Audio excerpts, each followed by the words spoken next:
Course है। इसमें प्रश्न दो तरह से आते हैं परीक्षाओं में। एक तो आपको राइटर के ऊपर आएगा, एक आएगा आपको जो पोइट्री लगी आपको, जो कविताएं संकलित है पाठ्यक्रम में, उसके ऊपर भी आपको प्रश्न बन सकता है। तो सबसे पहले आपको जो कवि लगे हैं जितने भी, उनका जो जीवन परिचय है और उनकी जो काव्यगत विशेषताएं हैं वो आपको सभी को पहले पता होनी चाहिए। ठीक है, तो हम मैथिली शरण गुप्त से शुरू कर रहे हैं। जो मैथिली शरण गुप्त है, आपने पिछली क्लास में फर्स्ट ईयर में भी इनके बारे में पढ़ा था। जो राष्ट्रीय आंदोलन में इनकी क्या भूमिका थी वो आपको लगा हुआ था हिंदी साहित्य के इतिहास में। ठीक है, तो जो मैथिली शरण गुप्त है ये हिंदी साहित्य में आधुनिक काल में आते हैं। आधुनिक काल में जो राष्ट्रीय सांस्कृतिक काव्य धारा है उसके अंतर्गत ये आते हैं। ठीक है, और जो इनका पूरा लिटरेचर है, पूरा साहित्य है, वो राष्ट्रीय भावनाओं से उत्प्रोत है। ये एक राष्ट्रवादी कवि है। आपको पता होना चाहिए हिंदी साहित्य में राष्ट्र कवि की उपाधि मैथिली शरण गुप्त को मिली हुई है। ठीक है, तो ये बाद में हम इसको डिस्कस करेंगे कि क्यों मिली, किस तरह से मिली। हम थोड़ा सा जन्म से शुरू कर रहे हैं।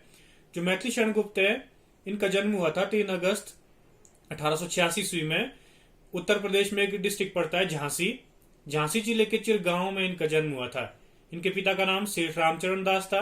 ठीक है, और जो इनका जो परिवार का जो परिवेश था वो वैष्णव संस्कारों से ये इनका जो पालन पोषण हुआ। ये वैष्णव फैमिली है इनकी पूरी। वैष्णव मैंने आपको बताया था शुरू के लेक्चर में।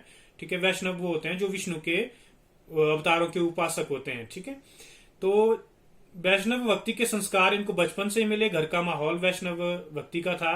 तो जो इनके अंदर जो वैष्णव भक्ति के संस्कार, हम ये कह सकते हैं कि ये बचपन से आ गए थे। तो जो जितना भी इनका साहित्य है, चाहे वो काव्य है या जो इन्होंने मुक्तक लिखा या खंड काव्य लिखे या प्रबंध काव्य लिखे, ठीक है, उस पे वैष्णव भक्ति के संस्कारों की छाप हमें देखने को मिलती है। इनका जो साकेत महाकाव्य है, आपको पता होना चाहिए, एक एक नंबर के लिए परीक्षाओं में पूछ सकते हैं। ठीक है, नेट सेट में अलग से पूछते हैं इनके ऊपर प्रश्न। जो साकेत महाकाव्य है रामकथा के ऊपर लिखा गया है, पूरा वैष्णव भक्ति के संस्कारों से उत्प्रोत रचना है। ठीक है, तो ये आपको पता होनी चाहिए ये चीजें। तो हम बात कर रहे हैं मैथिली शरण गुप्त के बारे में। इनका जो थोड़ा सा कृतित्व है उसके ऊपर आते हैं, बाकी आपको किताब में सारा मिल जाएगा। ये जो इनकी पहली रचना है वो 1909 ईस्वी में रंग में भंग शीर्षक से प्रकाशित हुई थी। उसके बाद इन्होंने मुक्तक रचनाएं भी लिखी, खंड काव्य भी लिखे, महाकाव्य भी लिखे। ठीक है, इनकी रंग में भंग, इसके अलावा इनकी भारत भारती जो सबसे चर्चित कृति रही वो भारत भारती है, जिसकी रचना 1912 ईस्वी में हुई। भारत भारती में राष्ट्रीयता का स्वर इतना प्रखर था, इतना तेज था कि तत्कालीन युग में अंग्रेजों ने उस कृति को प्रतिबंधित कर दिया। हमने पहले लेक्चर में हमने डिस्कस किया था कि साहित्य के क्या उद्देश्य होते हैं। तो साहित्य का एक उद्देश्य ये होता है कि साहित्य समाज को एक दिशा देता है। साहित्य लोगों को कुछ नया करने के लिए प्रेरित करता है। तो जितना भी स्वाधीनता संग्राम के दौरान जितना भी लिटरेचर हिंदी साहित्यकारों ने लिखा, उन साहित्यकारों के साहित्य ने जो स्वतंत्रता संग्राम हमारा था उसको जो है वो और ज्यादा उद्दीप्त किया, और ज्यादा उसको, अगर हम कहें कि लोगों के मन में, लोगों के अंदर जो है वो देशभक्ति की भावना जो है वो इन कवियों के साहित्य को पढ़ के जागृत हुई। और सभी ने एक जो अंग्रेजों के खिलाफ एक जो आंदोलन वो छेड़ा और अंततः हमारा देश आजाद हुआ। तो मैथिली शरण गुप्त की जो भारत भारती कृति है ये राष्ट्रीयता की भावनाओं से उत्प्रोत रचना है।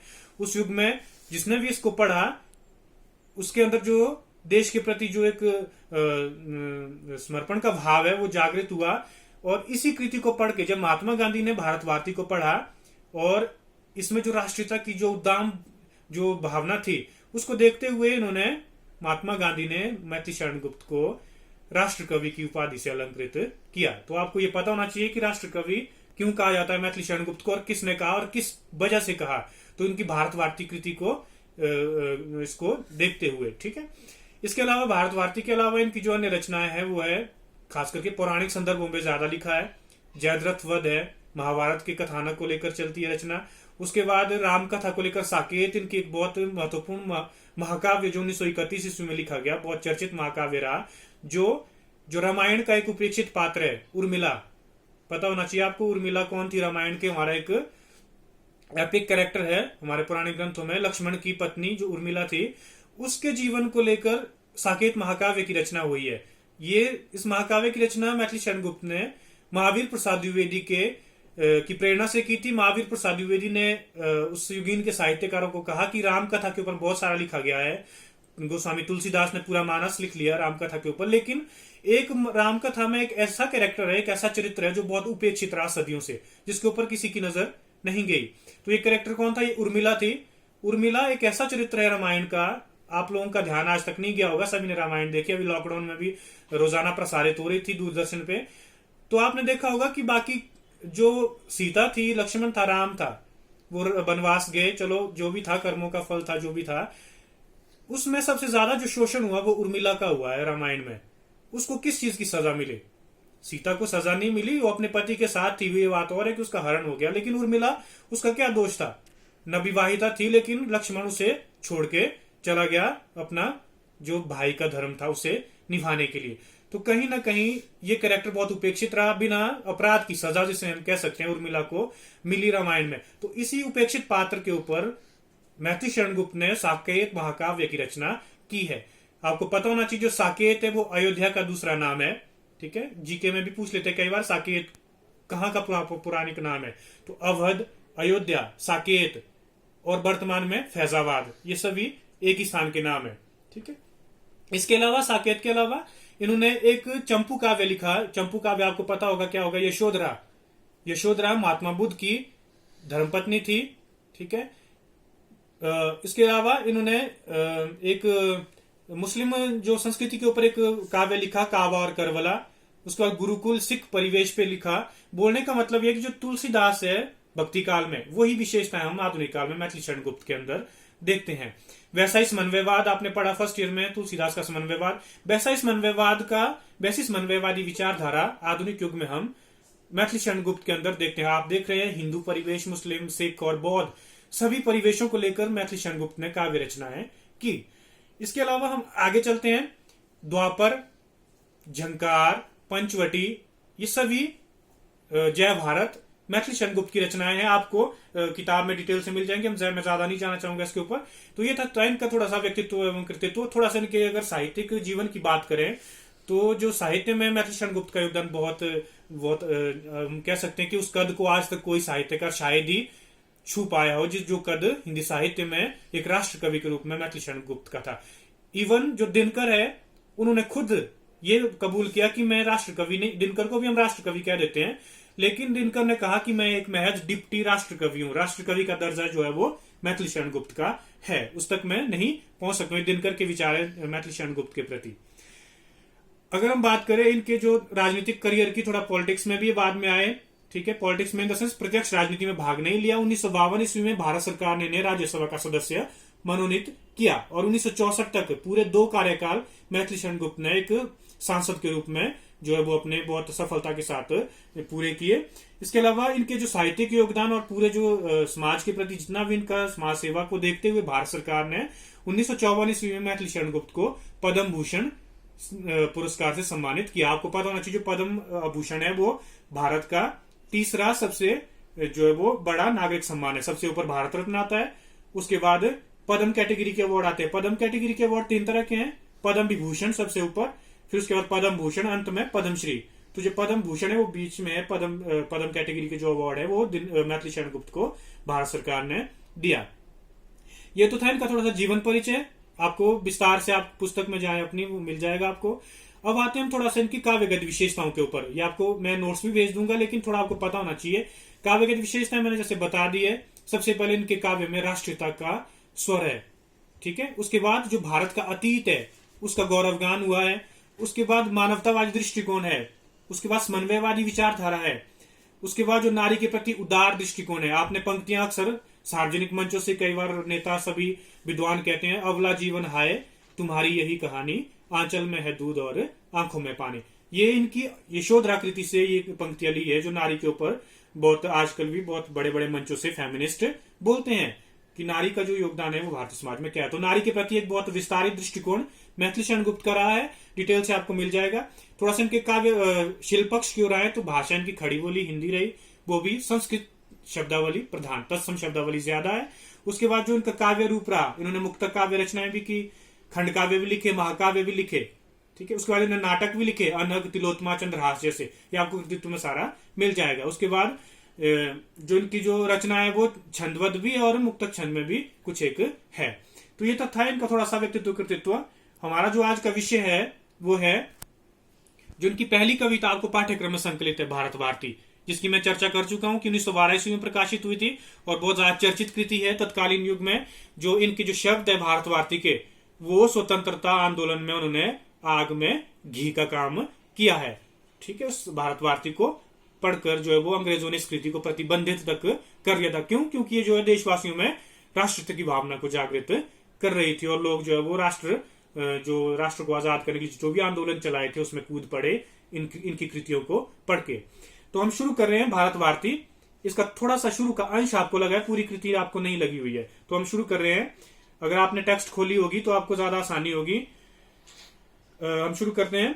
पहला जो स्टैंजा है, पहला जो पद है वो है, हम कौन थे, क्या हो गए और क्या होंगे अभी, आओ विचारे आज मिलकर ये समस्याएं सभी। बहुत चर्चित कवि पंक्तियां हैं मैथिली शरण गुप्त की। इस कृति में, इस स्टैंजे में मैथिली शरण गुप्त भारतवासियों का आह्वान कर रहे हैं और कह रहे हैं कि हम कौन थे, आप अपने अतीत की ओर देखो, हम कौन थे और हम आज क्या हो गए हैं पराधीनता के इस काल में, और अभी क्या होंगे आगे। अगर ऐसे ही रहा, ऐसे इन द सेंस अगर ऐसे ही हम जो है वो सोए रहे, अंग्रेजी शासन में दास्ता के शिकार गुलाम बने रहे, तो आगे हमारा क्या होने वाला है। बोलने का मतलब ये कि जो हमारा अतीत है वो बहुत समृद्ध और संपन्न था। हिस्ट्री सभी पढ़ते हैं, आपको पता होगा किस दृष्टि में संपन्न था अतीत हमारा, और वर्तमान में हमारी क्या दशा होगी। अंग्रेजों ने, दूसरे आक्रमणकारियों ने पूरा देश को लूट लिया है और हम कापुरुष की तरह बैठे हुए हैं, कुछ नहीं कर पा रहे हैं। और अगर इसी तरह बैठे रहे तो आगे क्या होंगे अभी हम। तो ये जो हमारे पास चुनौतियां, जो समस्याएं हैं, तो मैथिली शरण गुप्त कहते हैं कि आओ विचारे आज मिलकर ये समस्याएं सभी। ये वो वक्त है, ये वो समय है जब हमने ये सारी समस्याओं को आज इस पे विचार हमें करना है, मनन चिंतन करना है। आगे, यद्यपि हमें इतिहास अपना प्राप्त पूरा है नहीं, हम कौन थे इस ज्ञान को फिर भी अधूरा है नहीं। हालांकि ये कह रहा है कि यद्यपि हमें इतिहास अपना प्राप्त पूरा है नहीं, हालांकि हमें अपना इतिहास पूरा प्राप्त नहीं है। क्यों नहीं है प्राप्त? आपको पता है कि हमारी हिस्ट्री को डिस्ट्रॉय करने की कोशिश की जितने भी आक्रमणकारी आए। नालंदा जैसे विश्वविद्यालय हमारे पास थे, उनको बख्तियार खिलजी जैसे लोगों ने आके हवाले कर दिया। कितना वहां पे कितनी पुस्तकें जलाई उसने, इसीलिए कि इनका अतीत किस तरह से इनको जो है अतीत से अलग किया जाए। जितनी रिच कल्चर इनका रहा है, रिच हिस्ट्री हमारी रही इंडिया की, ठीक है, उसको कैसे नष्ट किया जाए। किसी ने कोई कसर नहीं छोड़ी, मंदिर लूटे गए, ठीक, हमारी जो संस्कृति है उसको छिन्न भिन्न कर दिया, क्या नहीं किया, लेकिन फिर भी हमारा वजूद बना रहा। एक इकबाल एक शायर हुए, आपने सुनी होगी उनकी पंक्तियां। वो लिखते हैं कि रोम मिस्र यूनान सब मिट गए जहां से, अभी तक बाकी मगर नामो निशान है हमारा, है कुछ बात कि हस्ती मिटती नहीं हमारी, दुश्मन रहा है दौरे जहां हमारा। तो कहते हैं कि सारी सभ्यताएं खत्म हो गई, रोम मिट गए, मिस्र मिट गए, यूनान मिट गए, लेकिन हम नहीं मिटे इंडियन। भारत में ऐसा क्या है कुछ बात की हस्ती मिटती नहीं हमारी, दुश्मन रहा है दौरे जहां हमारा। पूरी दुनिया, हर युग में दुनिया हमारी दुश्मन रही है भारतवासियों की, लेकिन फिर भी हमें तोड़ नहीं पाए, हम आज भी एक है। वो किस वजह से? वो इसी वजह से कि हमारा हिस्ट्री, हमारा जो अतीत इतना समृद्ध है। ठीक है, तो ये कह रहे कि हालांकि पूरा हिस्ट्री में पता नहीं है अपनी, बहुत कुछ खंडित कर दी आक्रमणकारियों ने, आक्रांताओं ने, लेकिन हम कौन थे इस ज्ञान को फिर भी अधूरा है नहीं। लेकिन फिर भी जो थोड़ा बहुत बचा हुआ है, हमारे पास वेद है, उपनिषद है, पुराण है, पूरा बौद्ध साहित्य है, जैन साहित्य है, जितना भी हमारे पास बचा है वो भी कम नहीं है, कहते अधूरा नहीं है वो। उसको पढ़ के भी हम अपनी इंपॉर्टेंस समझ सकते कि हम क्या थे अतीत में और आज अंग्रेजी शासन में हम क्या हो गए हैं। समझ आ रहा है निधि? थोड़ा सा क्लियर आवाज आ रही है? ज्यादा लंबा तो नहीं जा रहा है? क्लास लंबी तो नहीं जा रही ज्यादा? ठीक है, ठीक है, थोड़ा सा कम, उसको 2-3 रह गए, इसको पूरा करते हैं। अगला जो पद है इसका, अगला जो पद्यांश है भारत भारती का, वो है, भूलोक का गौरव प्रकृति का पुण्य लीला स्थल कहाँ, फैला मनोहर गिरी हिमालय और गंगा जल जहां, संपूर्ण देशों में अधिक किस देश का उत्कर्ष है, उसका की जो ऋषि भूमि है वह कौन, भारतवर्ष है। बहुत इंपॉर्टेंट पंक्तियां हैं, व्याख्या करने के लिए कई बार पूछते हैं, नेट सेट के एग्जाम में कई बार पूछते हैं, अलाइड सर्विसेज के मेंस दोगे वहां पे इनके पद्यांश पूछ लेते हैं, तो आपको पता होना चाहिए कि क्या बात हो रही है इसमें। तो आगे क्या कह रहा है, भूलोक का गौरव, ये जो हमारा देश है, मैथिली शरण गुप्त कह रहे हैं कि जो भारत भूमि है ये भूलोक का गौरव है। ये जितनी भी धरा है, भू मतलब पृथ्वी, भूमि, जो भूमि है, जो धरती है, जो हमारी जो वसुंधरा है, इसका जो गौरव अगर कोई है तो वो भारत है। ठीक है, प्रकृति का पुण्य लीला स्थल कहाँ, ऐसी कोई भी ऐसा देश इस दुनिया में नहीं है जहां प्रकृति इतनी सारी लीलाएं एक साथ करती है। किस संदर्भ में कह रहा हूं, मैंने शुरू में भी आपसे बात की थी, शायद पत्नी आपकी क्लास में की थी या दूसरी। भारत ही एकमात्र ऐसा देश है इस दुनिया में जहां पे 6 ऋतुएं आती हैं।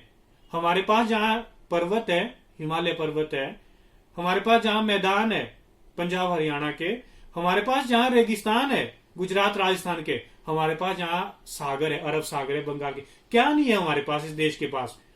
ऐसे भी इस दुनिया में देश है जहां पे रेत ही रेत है, अरब देशों में चले जाओ पानी की बूंद नहीं है। ऐसे भी देश है जहां बर्फ ही बर्फ गिरती है, रशिया चले जाओ, यूरोप चले जाओ। ये तो हमारा खुशकिस्मती है कि प्रकृति ने इस देश को ऐसा बनाया कि हमारे पास पहाड़, मैदान, सागर, मरुस्थल क्या नहीं है। तो इतनी तरह से लीलाएं प्रकृति इस देश में कर रही है, तो निस्संदेह ये देश जो है वो पृथ्वी का गौरव है, जहां पे प्रकृति इतनी मेहरबान हुई है। क्या कह रहा आगे, फैला मनोहर गिरी, गिरी होता है पर्वत, मनोहर होता है सुंदर, मन को हरने वाला जो है वो मनोहर है। कहता है कि जो फैला गिरी मनोहर हिमालय, इस देश में हिमालय जो है वो एक बहुत सुंदर पर्वत श्रृंखला के रूप में विस्तारित है। और गंगा जल जहां पे इतनी पवित्र नदी गंगा बह रही है, ऐसा ये देश है। संपूर्ण देशों में अधिक किस देश का उत्कर्ष है? सबसे ज्यादा अगर इस दुनिया में किसी देश का उत्कर्ष है, उत्कर्ष होता है ऊपर को उठना, सब्लिमेशन, अगर कोई ऊपर की ओर उत्कर्ष इस देश का किसी का है इस दुनिया में, तो वो भारतवर्ष का है, हमारे देश का है। उसका की जो ऋषि भूमि है वो कौन भारतवर्ष है? कौन है वो देश? वो देश है जो ऋषियों की भूमि है, ऋषि मुनियों की पवित्र धरा है। वो कौन है? वो भारतवर्ष है, वो और कोई नहीं, हमारा देश है। साधारण शब्दों में बोलने का ये मतलब है इन पंक्तियों को रचने का कवि का कि किसी तरह से जो भारतवासी थे उस युग में देश के प्रति जो आत्मसम्मान था वो कम हो गया था, तो कहीं ना कहीं उस देश के प्रति उस प्यार को, उस राष्ट्रता की भावना को जागृत करने के लिए मैथिली शरण गुप्त ने इस तरह की पंक्तियों की रचना की है, ताकि लोगों को पता चले हम कौन थे। आगे, हाँ, वृद्ध भारतवर्षी संसार का सिरमौर है, ऐसा पुरातन देश कोई विश्व में क्या कोई और है? प्रश्न कर रहा है मैथिली शरण गुप्त यहाँ पे। वृद्ध भारतवर्षी संसार का सिरमौर है, सिरमौर होता है जो सबसे शीर्ष पे होता है, ठीक है, सिरमौर मतलब जो शीर्ष पे है किसी के। तो कह रहा है कि भारत जो है वो वृद्ध क्यों बोला, इसको बूढ़ा क्यों बोला? भारतवर्ष को बूढ़ा इसलिए बोला है कि सबसे पुरानी सभ्यता इस दुनिया में अगर किसी की आज बची है तो वो इंडिया की है। वेदों से लेकर हमें पूरा इतिहास पता है। ये बात और है कि हम विदेशी दास्ता के कारण या आपस में फूट के कारण हम इतने पिछड़ गए, वरना अमेरिका जापान की कोई औकात नहीं थी कि आज वो दुनिया पे राज करते। अमेरिका जैसा देश जिसका अपना कोई इतिहास ही नहीं है, पता होना चाहिए आपको, प्रवासियों का देश है, इधर उधर से लोग बस गए और उस देश को खड़ा कर दिया। और हम लोग जिसकी इतनी हजारों साल की संस्कृति है, हजारों साल का इतिहास है, हम आज भी पिछड़े रह गए। तो इसलिए भारत को मैथिली शरण गुप्त ने वृद्ध कहा है, बूढ़ा कहा है, कि ये संसार का सिरमौर है, पूरी दुनिया का ये सिरमौर है। ऐसा पुरातन देश कोई विश्व में क्या कोई और है? पुरातन होता है पुराना, कि ऐसा प्राचीन देश कोई विश्व में कोई और है क्या जितना पुराना देश भारत है। आगे, भगवान की भवभूतियों का यह प्रथम भंडार है, विधि ने किया नर सृष्टि का पहले यही विस्तार है। जो देश है ये भगवान की जितनी भी संपदाएं थी, जितनी भी भवभूतियां थी, सबसे पहले ईश्वर ने वो कहां दी? भारत में दी। उसके बाद विधि ने किया, विधि मतलब विधाता, विधाता ने सबसे पहले नर सृष्टि का, मनुष्य का जन्म, कहते हम ये मानते हैं हमारे पुराने ग्रंथों में कि जो सबसे पहला मनुष्य था मनु, उसने जो सृष्टि की रचना है वो यहीं से की। जो मनाली में मंदिर है मनु ऋषि का, अगर आपको पता होगा, तो ये मानते हैं पुराने ग्रंथों में कि मनाली से ही सृष्टि रचना मनु ने की थी। इसके ऊपर जयशंकर प्रसाद ने पूरा महाकाव्य लिखा है, कामायनी, हम आगे पढ़ेंगे उसको। तो कहते हैं कि विधाता ने सबसे पहले अगर नर सृष्टि को कहीं बसाया तो वो इस भारत भूमि पे बसाया। आगे, यह पुण्य भूमि प्रसिद्ध है जिसके निवासी आर्य हैं। पता होना चाहिए आपको, जो भारत के जो मूल लोग थे वो आर्य थे, हम सभी आर्यों की संतानें हैं। हिस्ट्री में पढ़ते हैं, आर्य का शाब्दिक अर्थ है श्रेष्ठ, ठीक है। तो कहता है कि ये पुण्य भूमि प्रसिद्ध है और इसके निवासी कौन थे? आर्य थे, ठीक है, जिन्होंने वेदों की रचना की आर्यों ने। विद्या कला कौशल्य सबके जो प्रथम आचार्य हैं, वो जो आर्य थे जो भारत में आए, वो जितनी भी कलाएं थी, जितने भी कौशल थे, जितनी भी विद्याएं थी, चाहे वो वेद लिखे, उपनिषद लिखे, पुराण लिखे, सबके वो पहले आचार्य थे। पहले आचार्य मतलब टीचर, शिक्षक, ठीक है। संतान उनकी आज यद्यपि हम अधोगति में पड़े, उनकी जो संतति है, संतति मतलब जो हम लोग हैं आज आर्यों की संतान है, जो आज इस देश को चला रहे हैं, हम आज क्या है? यद्यपि अधोगति, अधोगति होता है नीचे की ओर गिरना, पतन होना, हम पतन की ओर जा रहे हैं आज इस विदेशी शासन में, इस ब्रिटिश रूल में, ठीक है। लेकिन जो पद चिन्ह उनकी, पर चिन्ह उनकी उच्चता के आज भी कुछ हैं खड़े, लेकिन उन आर्यों की उच्चता के वो कहां तक पहुंचे थे वो लोग, ठीक है, उनकी उच्चता की, उनकी श्रेष्ठता के जो पद चिन्ह है वो आज भी हमारे समक्ष हैं। हम चाहे तो उन चिन्हों पे चल के इस देश को अंग्रेजों से आजाद कर सकते हैं, ये कहना चाह रहे हैं मैथिली शरण गुप्त। आगे, शुभ शांतिमय शोभा जहां भवबंधनों को खोलती, हिलमिल मृगों से खेल करती, सिंगनी थी डोलती। स्वर्गीय भावों से भरे ऋषि होम करते थे जहां, उन ऋषि गणों से ही हमारा हुआ था उद्भव यहाँ। अब क्या कह रहे हैं मैथिली शरण गुप्त? शुभ शांतिमय शोभा जहां, शुभ शांतिमय शोभा अनुप्रास अलंकार है, शौवर्ण की 3 बार आवृत्ति हुई है, मैंने बताया था आपको, विशेष में आपको लिखनी है चीजें, शुभ शांति में शोभा किसको बोला है? जो प्रकृति है यहाँ की, कितनी शांत है, कितनी इसकी शोभा है। ठीक है, ये यहाँ की प्रकृति कैसी है? यहाँ पे कोई भी व्यक्ति है वो अलौकिक आनंद उसको इस प्रकृति में मिलता है, यहाँ इस देश की। ठीक है, भव बंधनों को, भव होता है संसार, जितने भी सांसारिक बंधन है उनको खोलने का काम यहाँ की प्रकृति करती है। मतलब सांसारिकता से जो है वो जितने भी सांसारिक झमेले हैं हमारे आज के, उनसे अगर आपने ध्यान हटाना है तो आपको अपना ध्यान सिंपल सा फंडा नेचर की ओर ले जाओ। स्वामी दयानंद सरस्वती ने भी यही कहा, उन्होंने तो कहा वेदों की ओर लौटो, किसने नारा दिया? प्रकृति की ओर लौटो। ठीक है, अगर आपका मन उदास है, खिन्न है, समस्या आपको घेर रही है, आप नेचर की ओर जाओ, पहाड़ों में जाओ, नदियों को देखो, झरनों को देखो, पेड़ पौधों को देखो, पशु पक्षियों को देखो, आपका मन एकदम उन बंधनों से मुक्त हो जाएगा। तो यही कह रहा है कवि कि सांसारिक बंधनों को यहाँ की जो प्रकृति है वो खोलती है। हिल मिल मृगों से खेल करती सिंह नीति डोलती थी। ये वो देश है जहां पे मृग होता है हिरण, सिंह नहीं होता है शेरनी।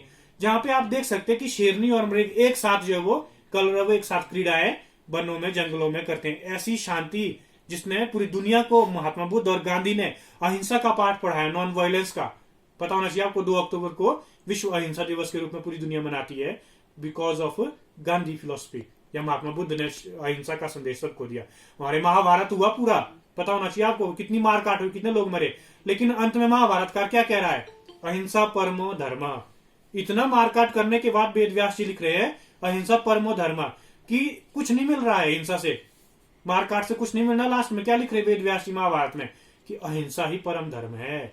अगर मनुष्य ने एग्जिस्ट करना है इस दुनिया में, इस अर्थ पे, तो अहिंसा का मार्ग उसको अपनाना पड़ेगा। तो ये अहिंसा का मार्ग किसने दिया दुनिया को? गौतम और गांधी ने। ठीक है, तो यही कहा है कि ये वो देश है जहां पे हिरण और शेरनी एक साथ जो है वो जो है वो क्या करते हैं? हिलमिल, हिलते मिलते जुलते हैं। ठीक है, स्वर्गीय भावों से भरे ऋषि होम करते थे जहां, ये वो देश है जहां पे हमारे ऋषि मुनि, होम मतलब यज्ञ, आहुति डालना, स्वर्गीय भावों से भरे हुए थे। वो स्वर्गीय भाव क्या है? कोई भी उच्च भाव जो मन के हैं, दया है, करुणा है, प्रेम है, परोपकार है, सहानुभूति है, इन भावों से भरे हमारे ऋषि मुनि इस भारत धरती पे उन्होंने कितने यज्ञ किए, तब जाके इस देश को यहाँ तक पहुंचाया। उन ऋषि गणों से ही हमारा था हुआ उद्भव, यहाँ उन ऋषि मुनियों से ही हमारा उद्भव, हमारा जन्म हुआ है। हम उन्हीं ऋषि मुनियों की संतति है। आज वो समय आ गया है जब हम उन ऋषि मुनियों के मार्ग पर, उनके दिखाए मार्ग पर चलना है और इस देश को अंग्रेजी दास्ता से, ब्रिटिश शासन से आजाद करना है। तो ये थी आपकी कविता भारत भारती। 3-4 पद्यांश आपको लगे हुए हैं। ठीक है, बाकी तो बहुत बड़ा ग्रंथ है ये, पूरा खंड काव्य, लेकिन आपको इतना ही लगा हुआ है। तो परीक्षा में आपको आ सकता है प्रश्न, आप इस तरह से इसको करें। ठीक है, साधारण शब्दों में बोलने का मतलब ये है कि जो भारत भारती है ये तत्कालीन युग के लिए ही प्रासंगिक नहीं है, वर्तमान दौर में भी यह प्रासंगिक है। आज बेशक अंग्रेज नहीं है हमारे समक्ष, लेकिन चुनौतियां आज कई रूपों में उससे भी भयंकर हमारे समक्ष खड़ी है। तो आज भी हमें इस तरह के साहित्य को पढ़ने की आवश्यकता है ताकि इन चुनौतियों से हम बाहर आ सके। तो इसी के साथ हम इस क्लास को आज एग्जिट करते हैं। कल हम जब मिलेंगे अगली क्लास में तो हम अगली कविता शुरू करेंगे, मातृभूमि। थोड़ा सा होमवर्क आपको ये है कि इसको थोड़ा पढ़ें और कल हम क्लास में इसको डिस्कस करेंगे। Thank you.